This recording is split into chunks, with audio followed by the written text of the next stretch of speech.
You ask Tiger to solve. This deals with linear equations with one unknown. The final result is x equals 16/5. Let's solve it step by step.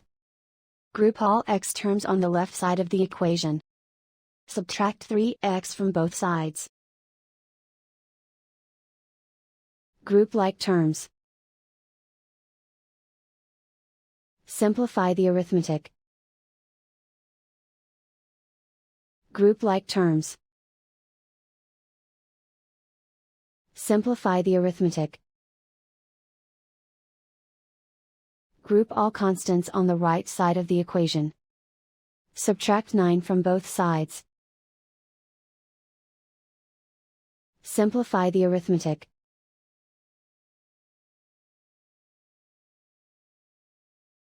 Isolate the x.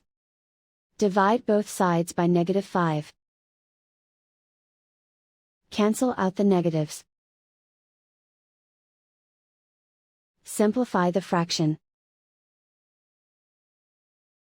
Cancel out the negatives. And so the final result is x equals 16/5.